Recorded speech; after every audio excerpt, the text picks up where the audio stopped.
in just one generation, Indonesia has gone from one of the most greenest and healthiest cultures to one of the most unhealthiest.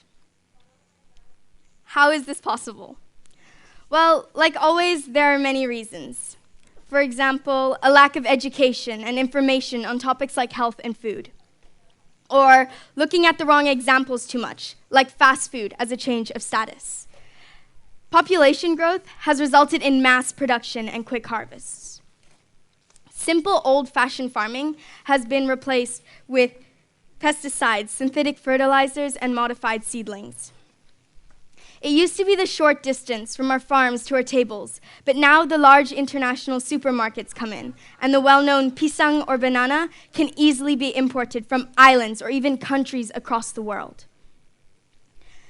So I think we all know why processed foods are unhealthy, as it is not organic and it contains many artificial ingredients which can lead to allergic reactions and cancer.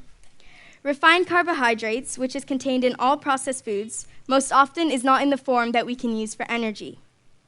The result is a conversion to fat and then a journey to be stored in fat tissues. This increases your insulin and leptin levels, which then can create insulin resistance, which has been identified as one of the main factors in chronic diseases. So yes, all of what we just heard has made Indonesia into a very unhealthy place for food production, even in my short lifetime here. But if we keep going in this speed and this direction, I do not want to know or see the turnout. I don't think any of us do. So now is the time for change. It is the time for action.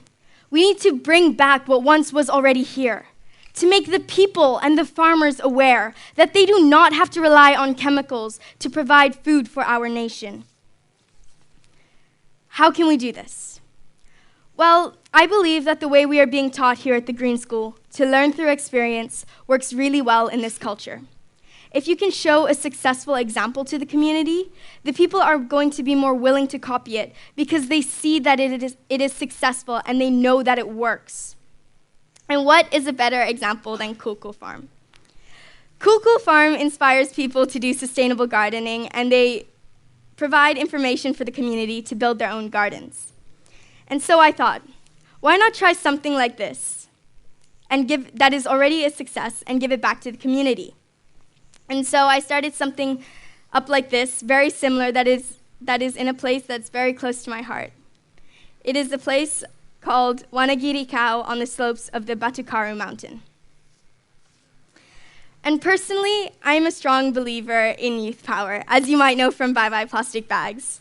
Because the youth of today will be growing the food for tomorrow, I decided to start this with a local elementary school up there. I started to make a step-to-step plan to show these kids how to build sustainable gardens and what was needed. And the first step was to secure a location. And since everything starts with education, I thought that the location needed to be near the elementary school. And luckily, they had some spare grounds next to their playing fields that I could use for my garden. The next step was to organize a few meetings with the local authorities, because I know that without their support, nothing will happen. But already on the second meeting, I got the full support and the green lights to start my project called Kebun Seribu Manfaat. It means a garden with 1,000 uses.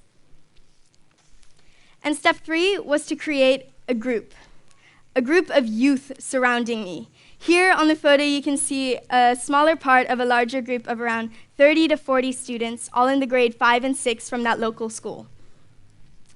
But there were 5 girls in particular that were much more committed and motivated than the rest. And so I chose to empower them. Unfortunately, they couldn't make it here today due to their final exams, but I would just like to thank them in spirit.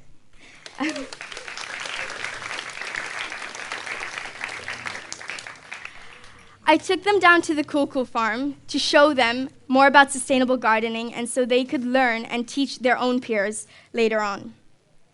And step 4 was to make myself a timeline. Although I didn't always stick to it, it was a great guideline to keep me on course. And the first date that I set was on the 20th of March. There I saw the site for the first time, and man, did I realize we had a lot of work to do. We had to start from completely scratch, and so we did the first steps, which was to prep the soil and form the structure of the garden. we settled for the traditional strips of garden bedding and got to work. We got around 4 garden beds, and we started prepping the soil by mixing compost into it and topping it with mulch. And that was all I could do on the garden for the first day, as I had to leave the mulch on for a couple of days. But what I did do was hand the floor over to my senior mentors, as I call them, those 5 girls, and I had them educate their own peers on how to make compost. And by the end of the day, we had a carved out garden and a successful pile of compost. The next day I went was on the 10th of April. And this is where I did the most next needed steps. The same group came together and we started off with doing a cleanup. Because it doesn't make sense to build a garden of life amidst a pile of trash. So we started. And by the end of the cleanup, we got around 6 full big rice bags, unfortunately. And I knew this would happen, so with the help of Bye Bye Plastic Bags, I was able to donate 2 trash bins to start a waste separation program up in the school. And I assigned a group of students to become the Sampa police, so like the plastic police, to make sure that the bins were being used in the right way and that the garbage was being properly separated. This was a small sidestep from my project, but an important one too. We also planted vegetables such as corn, spinach, and beans, and more herbs like turmeric and ginger. As you can see on here, this is how the garden looked at the end of that day. But here, on the 14th of May, is the end result. And as you can see on this picture, the garden is doing pretty well. The vegetables are growing, and the compost is a huge success. But what surprised me the most, and what was the best surprise, was that next to the garden that I built with the kids, there was a second new garden that they built by themselves.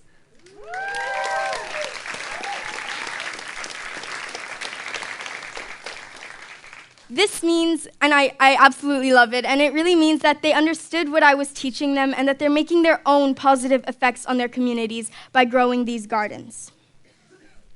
So, I have a question for you guys.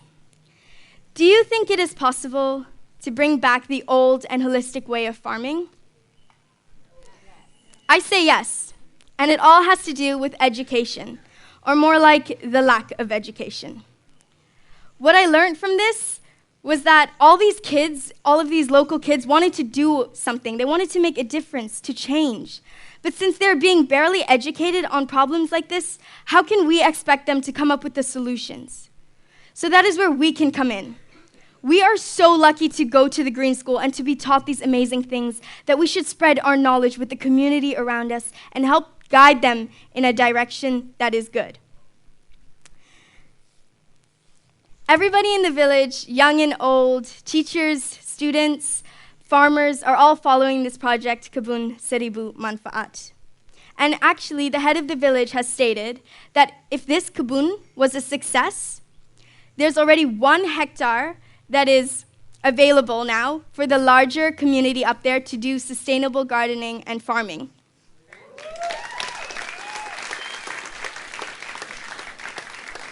It really can't get any better. I would like to thank Cool Cool Farm for being such a great support and inspiration from the beginning, my dad and mom for guiding me throughout this process, the local school and village up there, from the students to the teachers to the farmers to everybody, and also Bapak Gede, the Kepala Desa. This was my contribution, and it can be our contribution to being a part of the solution. Thank you.